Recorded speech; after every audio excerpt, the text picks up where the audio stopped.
आइए जानते हैं आज के कुछ प्रमुख अंतर्राष्ट्रीय खबरों को। पहले एक नजर आज की हेडलाइंस पर। बंगाल की खाड़ी में चक्रवाती तूफान की आहट, इन राज्यों में भारी बारिश का अलर्ट। अग्नि 5 टेस्ट से ठीक पहले फिर आया चीनी खुफिया जहाज, 750 किलोमीटर दूर की बातचीत सुन सकता है वांग 5। मां की निर्मम हत्या से दहशत में बेटी, बोले स्कूल कैसे जाऊंगी, मुझे भी मार देंगे। टाइगर को फांसी पर चढ़ाया, एमपी के जंगल में अजीबोगरीब शिकार से हरकंप। दूसरे विश्व युद्ध के बाद पहली बार फिलीपींस में उतरे जापानी फाइटर जेट, चीन रूस को करारा जवाब। अपहरण के बाद मासूम की हत्या, जिस पर पूरा परिवार करता था विश्वास, वही निकला आस्तीन का सांप। राहुल गांधी की भारत जोड़ो यात्रा का अचानक बदला रूट, गुजरात चुनाव रिजल्ट बनी वजह। अखिलेश यादव ने ईवीएम पर साधा निशाना, पोस्ट की मुख्य चुनाव आयुक्त व जर्मन विदेश मंत्री की तस्वीर। हनी सिंह को तलाक के बाद फिर हुआ प्यार, इवेंट में गर्लफ्रेंड टीना थडानी का हाथ थामे नजर आए यो। और भारत में होने वाले वर्ल्ड कप में पाकिस्तान के खेलने का रास्ता साफ, गृह मंत्रालय ने वीजा जारी करने की दी अनुमति। उत्तर भारत के राज्यों में जहां गिरते तापमान के साथ ठंड बढ़ने लगी है, वहीं दक्षिण के राज्यों में बारिश का सिलसिला जारी है। मौसम विभाग ने दक्षिण के राज्यों के लिए भारी बारिश का अलर्ट जारी किया है।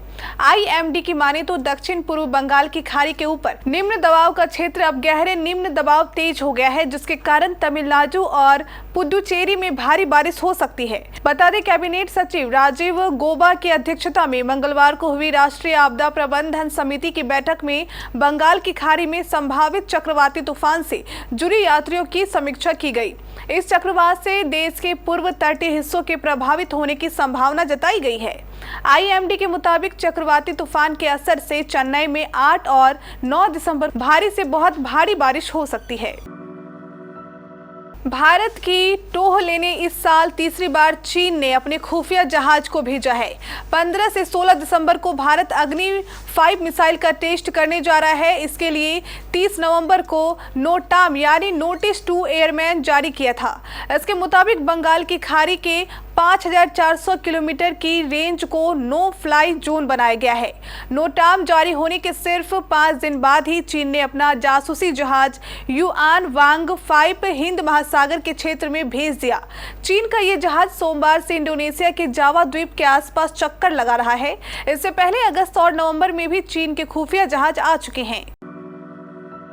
भागलपुर जिले के पीरपैंती स्थित छोटी दिलोरी गांव में 3 दिसंबर को नीलम देवी की नृशंस हत्या के बाद से उनकी इकलौती बेटी नीतू की आशंका से दहशत में है। वह कहती है, वारदात के बाद घर में ही दुबकी पड़ी हुई है। अफसर आते हैं, हालचाल जानकर लौट जाते हैं। घर पर 4-5 की संख्या में पुलिस वाले हैं, लेकिन वह भयभीत है कि उसकी मां के हत्यारे शकील और जुद्दीन कहीं उसे भी न मार दे।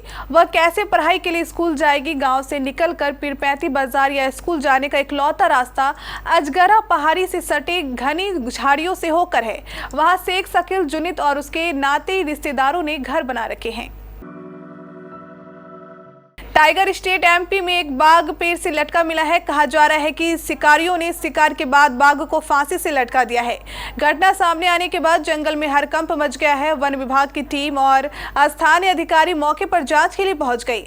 एमपी के जंगलों में पहली बार कोई बाघ फांसी से लटका मिला है। शिकारियों के शिकार करने के तरीका देख अधिकारियों में हड़कंप मच गया है। साथ ही जंगल में शिकारियों के दुस्साहस को लोग दाद दे रहे हैं। दरअसल पन्ना के जंगलों में संदिग्ध परिस्थितियों में बाघ की मौत हो गई है। देश की यह पहली घटना होगी जब एक बाघ की फांसी से मौत हुई है। इस संदिग्ध मामले की वन विभाग जांच करने में लगा है।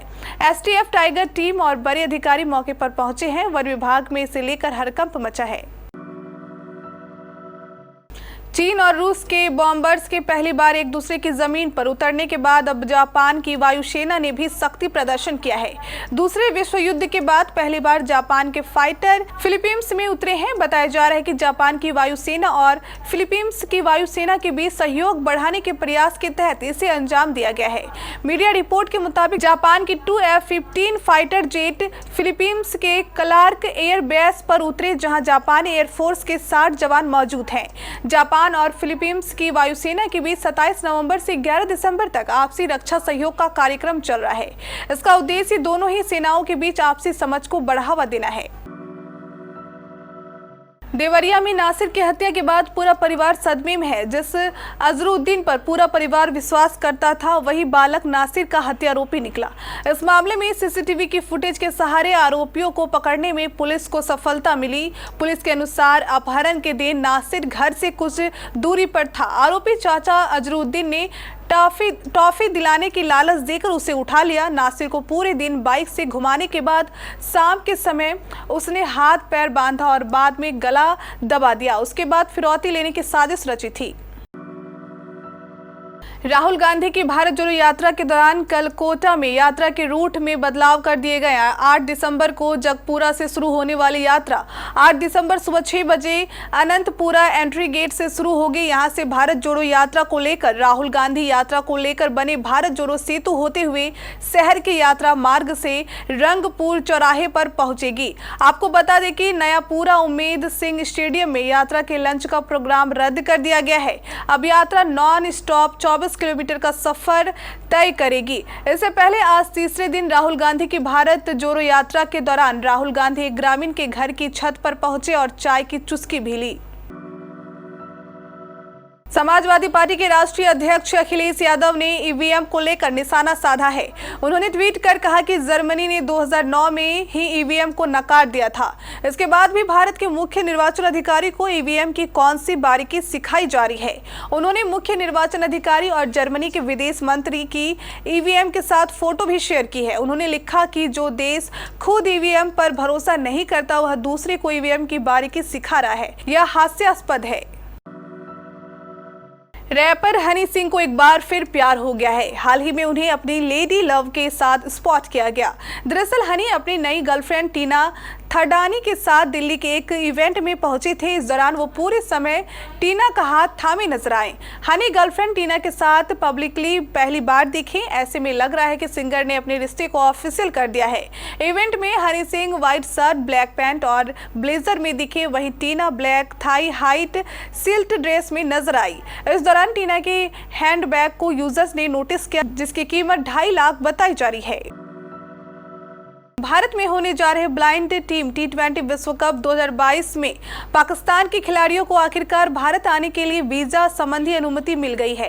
केंद्रीय गृह मंत्रालय ने भारत में होने वाले विश्व कप के लिए पाकिस्तान ब्लाइंड क्रिकेट टीम के 34 खिलाड़ियों और अधिकारियों को वीजा जारी करने की मंजूरी दे दी है।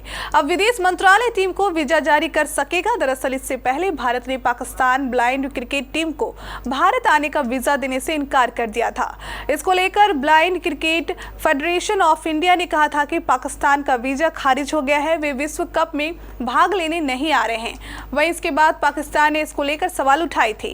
पाकिस्तान ब्लाइंड क्रिकेट काउंसिल ने कहा था कि खेल को क्षेत्रीय राजनीति से ऊपर होना चाहिए और खास तौर पर दिव्यांग व्यक्तियों के मेगा खेल आयोजनों में उचित व्यवहार किया जाना चाहिए।